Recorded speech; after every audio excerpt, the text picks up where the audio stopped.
Assalamualaikum warahmatullahi wabarakatuh.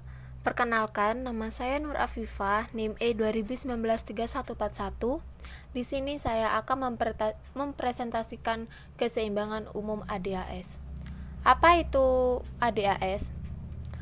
Definisi penawaran agregat atau aggregate supply adalah jumlah barang dan jasa yang ditawarkan dalam suatu negara pada suatu tahun tertentu. Bisa juga, penawaran agregat adalah penawaran barang dan jasa yang dilakukan oleh perusahaan-perusahaan dalam suatu negara. Sedangkan permintaan agregat atau aggregate demand adalah tingkat pengeluaran yang akan dilakukan dalam perekonomian pada berbagai tingkat harga. Selanjutnya ada perbedaan teori klasik dan teori Keynes. Ada beberapa pandangan tentang teori klasik dan teori Keynes, yaitu yang pertama pandangan terhadap ekonomi. Teori Keynes merupakan teori yang dipelopori oleh John Maynard Keynes. Teori ini percaya bahwa kapitalisme adalah sistem yang baik, tetapi terkadang dibutuhkan bantuan. Ketika kondisi ekonomi sedang baik, masyarakat bekerja, kemudian menghasilkan uang dan membelanjakannya untuk hal-hal yang mereka inginkan. Pengeluaran tersebut merangsang ekonomi dan semuanya berjalan lancar. Tetapi ketika ekonomi menurun, semuanya akan berubah. Bisnis mulai banyak yang tutup dan banyak karyawan yang dipecat. Banyak yang tidak punya uang untuk dibelanjakan dan mereka hanya bisa bertahan dengan apa yang tersisa. Ketika orang-orang berhenti belanja, tentu perekonomian akan kehilangan momentumnya dan kondisinya semakin jauh ke bawah. Sedangkan dalam teori klasik, perekonomian secara makro akan tumbuh dan berkembang apabila perekonomian diserahkan kepada pasar. Mereka percaya bahwa penawaran akan menciptakan permintaannya sendiri. Berapapun jumlah dan jenis barang yang diproduksi pasar akan mampu menyerapnya. Teori ini yang disebut dengan hukum Say. Pandangan yang kedua yaitu pandangan tentang intervensi pemerintah. Keynesian mengatakan bahwa intervensi pemerintah sangat wajar dan diperlukan. Jika masyarakat tidak belanja, maka pemerintah harus turun tangan dan mengeluarkan kebijakan yang dapat merangsang belanja masyarakat.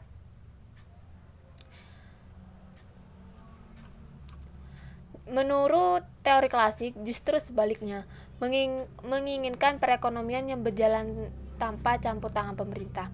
Adam Smith, pelopor teori klasik, menyebut pandangan ini laissez-faire, yang berasal dari bahasa Prancis yang digunakan pertama kali oleh para psikokrat di abad ke-18 sebagai bentuk perlawanan terhadap intervensi pemerintah dalam perdagangan.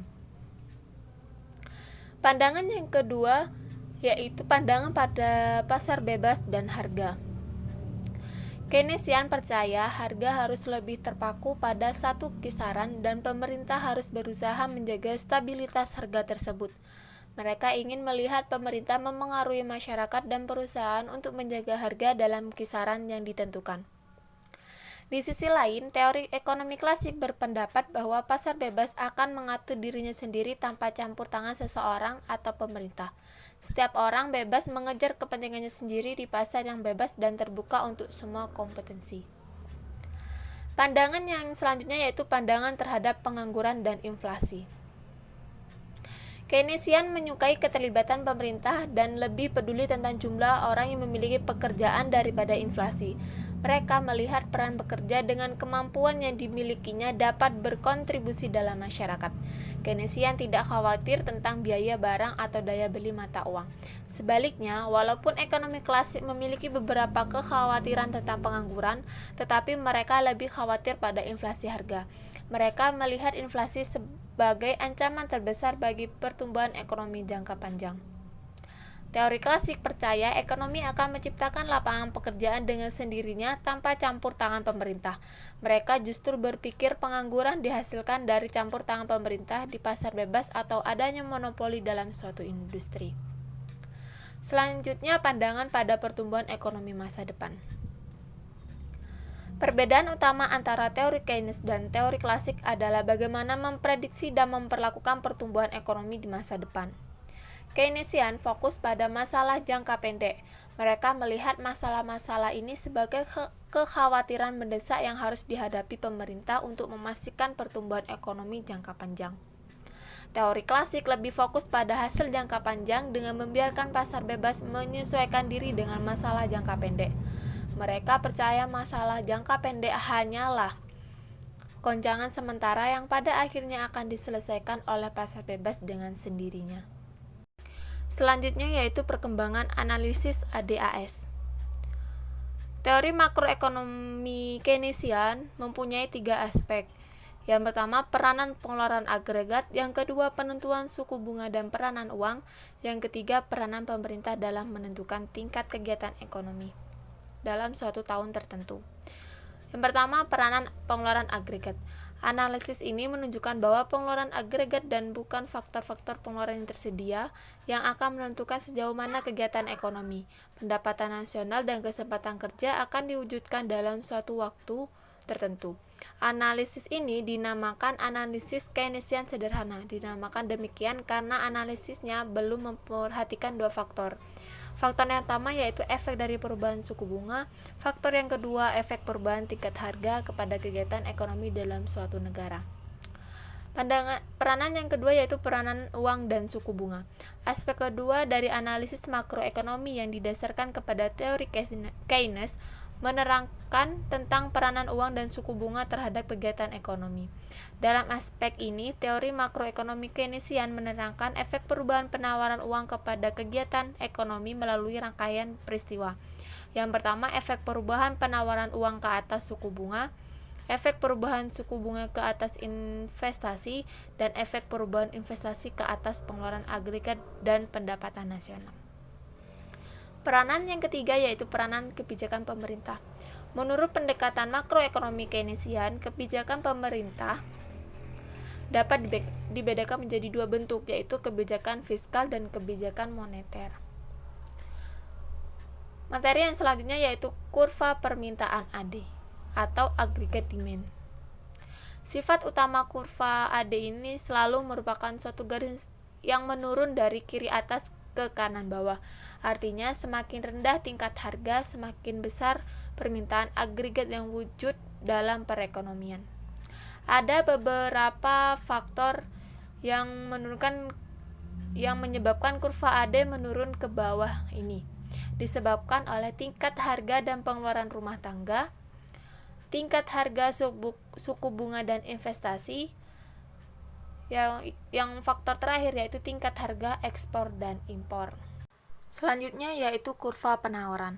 Kurva penawaran adalah suatu kurva yang menggambarkan pendapatan nasional yang akan diproduksikan sektor perusahaan pada berbagai tingkat harga.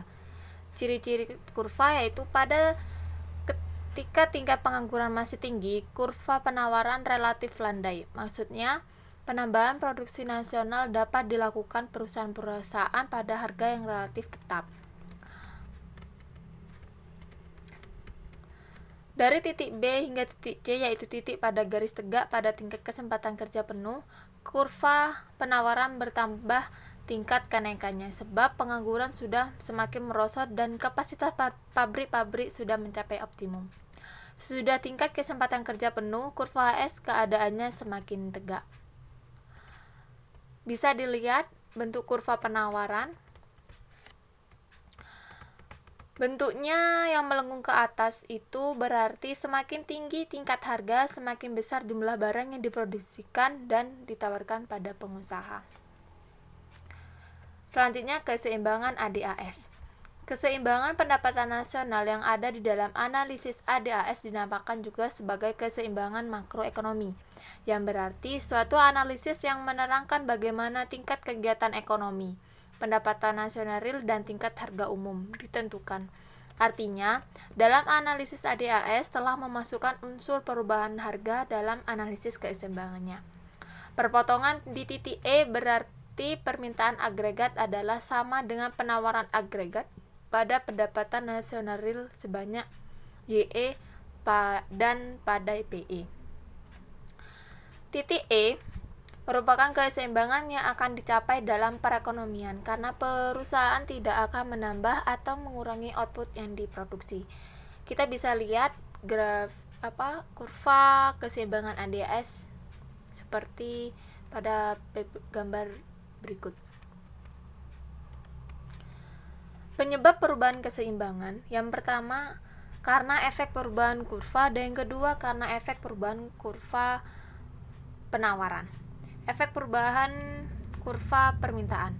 Perubahan dalam permintaan agregat yang tidak diikuti oleh perubahan penawaran agregat akan menimbulkan perubahan harga dan pendapatan nasional real ke arah bersamaan, yaitu keduanya meningkat dan keduanya merosot. Selanjutnya, efek perubahan kurva penawaran. Analisis mengenai perubahan kurva penawaran agregat menunjukkan bahwa perubahan tersebut akan mengakibatkan perubahan harga dan pendapatan nasional real ke arah yang bertentangan. Jadi dapat kita simpulkan bahwasannya dari analisis kurva ADAS kita bisa melihat bagaimana pertumbuhan ekonomi yang terjadi pada suatu negara. Dalam kurva analisis ADAS ini bisa dilihat apabila kurva ADAS saling berpotongan, maka dapat disimpulkan bahwa itu adalah kurva keseimbangan pendapatan nasional atau biasa disebut dengan keseimbangan makroekonomi. Tentunya keseimbangan ini akan berubah sesuai waktu dan kondisi. Secara analisis, perubahan keseimbangan itu dapat disebabkan oleh 3 faktor, yaitu perubahan AD saja, perubahan AS saja, dan perubahan serentak atau secara berurutan dalam ADAS. Mungkin itu saja yang bisa saya jelaskan, semoga bermanfaat. Kurang lebihnya mohon maaf. Wassalamualaikum warahmatullahi wabarakatuh.